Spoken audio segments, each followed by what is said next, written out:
Mga kapamilya, nandiyan na pala kayo. I'm sorry, Your Honor, hindi ko po alam. Your Honor, hindi ko po alam. Sensya na po. Nandito po ulit tayo sa ating programa, ang Tia Dina Dale. Ay! Sa ating pong programa ngayon, ay mayroon pong lumiham sa ating talika at ating umpisahan ang pagbasa ng kanyang liham. Ang nilalaman ng kanyang liham para sa atin. Dear Tia Dina Dale, sumulat po ako sa inyo dahil nais ko pong malaman kung tama po ba ang naging desisyon ko sa aking buhay. Dahil mismo ang sarili ko ay hindi ko pa rin maunawaan kung bakit nangyari sa akin ang lahat ng ito. Nagsimula ang lahat ng ibigin ko, si Marquita, ng Barangay 76, Cacahuate, Sinampalucan City. Noong umpisa, Tia Dina Dale, ang aming relasyon ay ayos, okay at sapat. Kontento ako, kontento siya. Wala akong hinahanap at hinahangad na iba, kundi siya lamang. Kung ano ang kanyang hilingin, bili dito, bili doon, gastos dito, gastos doon. Okay naman ang aming samahan. Dahil kung anong gusto ko ay naibibigay at nasusustentuhan naman niya. Sa makatuwid, Tia Dina Dale, normal at maayos ang aming samahan. Kaya sobra akong nalungkot at nagulat nang dahil lamang sa iPhone Pro Max at sa konting cash at motor ay naibabigla ang aming mundo. Ang pangyayari pong iyon ang nagpabago sa takbo ng aming relasyon. Nagulat po ako dahil hindi ko sukat akalain sa hinaba-haba ng taon ng aming pagsasama ay mapapakagat lamang siya ng isa kong kapwa LGBTQ. Nasa tingin ko po naman ay mas nakakahigit ako ng ganda sa kanya. Mas maayos at maasikaso ako bilang kinakasama. Ang pangyayaring ito ay aking kinagulat dahil nga po sa isang cellphone, cash at motor ay sumama siya sa kapwa ko LGBTQ nang walang pasabi-sabi ni walang paalam. Kaya po ako lubos na nasaktan ng sobra dahil sa loob ng 8 taon ng aming pagsasama, sa isang pitik lang ay naglahong lahat. Dapat ko ba siyang balikan o tama lang na hiwalayan ko na siya ng tuluyan? At isa pa po, ano po ang maisasuggest mo ngayon sa aking buhay pag-ibig? Dahil simula nang iwan ako ni Marquita, ay pumalit na ang kanyang kapatid sa pwestong dapat ay sa kanya. Dahil mayroon po siyang isang nakababatang kapatid. At nang iwan ako ng kanyang kuya, ay siya ngang pumalit sa kanyang pwesto.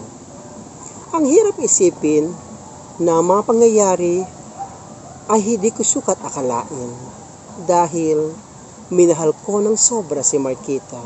Tapos, nang dahil lamang sa suhol ng isang LGBTQ, nang higit pa sa isang binibigay ng isang katulad namin, ay nagulat ako dahil binaliwala niya ang 8 taong naming pagsasama.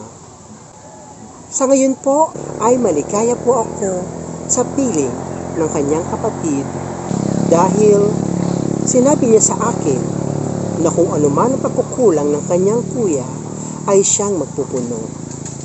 Nais ko po sanang iirin sa inong payo ang buhay pag-ibig ko ngayon. Tama bang tanggapin ko ang pag-ibig na dinudulog ng kanyang kapatid? O baliwalain ko na lang din dahil baka pagdating ng araw ay iwan na lang din niya ako na parang wala lang. Nagmamahal, Jello, ng number 26, Nambugbog, Binangonan, Rizal.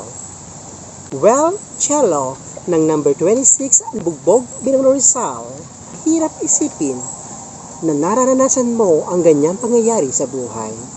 Tulad ko, tulad nila, tulad nating lahat, LGBTQIA+ ay dumaranas ng iba't ibang problema, iba't ibang diskriminasyon, iba't ibang pangyayari na hindi sukat nating akalain na magdaraan sa ating buhay.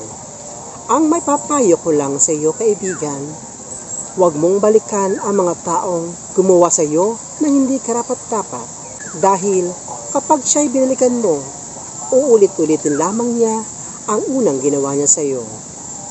Pangalawa, kung may bago ka ng pag-ibig, siya na lang ang pagtuunan mo ng pansin. Ang tanging may papayo ko na lamang sa iyo, total, Jello ng number 26 ng Bugbog, Binangon Rizal, ay kapatid lang pala siya ng iyong unang pag-ibig. Dapat matuto ka na. Dapat isalang-alang mo ang iyong nararamdaman at ang iyong kinabukasan. Hindi kita pwedeng payuhan dahil mismong ang katawan mo at ang puso't isipan mo ang magdidikta kung ano ang mas karapat-dapat mong gawin at ang dapat mong pagdesisyonan sa buhay. Alam mo, kaibigan, walang masamang gumasta basta pinakikisamahan ka na maayos. Ang pagmamahal ay di natin masasabi kung saan, kung kailan, kung paano, at kung kailan hihinto at magsisimula. Basta isa lang ang aking mapapayo sa inyo, mga kaibigan. Magmahal tayo ay hindi kasalanan. Basta isalang-alang lang natin ang ating puso't isipan kung tayo lubos na nasasaktan at nasasagasaan. Ang isa ka pang mapapayo, Jello ng number 26 ng Bugbog, Binangon Rizal, magmahal ka hanggat gusto mo dahil lahat naman tayo ay umaasa at nag-aasam ng mamahalin ng tapat ng ating taong minamahal. Isa lang ang masasabi ko, walang konkretong paliwanag, walang konkretong dahilan kung bakit tayo nagmamahal. Basta lagi mo lang tandaan, kapag alam mo lang nasasaktan ka at alam mong hindi tama, ay itigil mo na. Sa mga nais pong lumiham at sumulat sa atin, alam niyo na po ang sinabi ko, mag-comment lang po kayo sa comment section at atin pong bibigyan ng dahilan at paliwanag at payo ang inyong mga nararamdaman. Hanggang sa muli, mga kapamilya, mga ka-area, ito po ang inyong Tia Dina Dale. Bye-bye!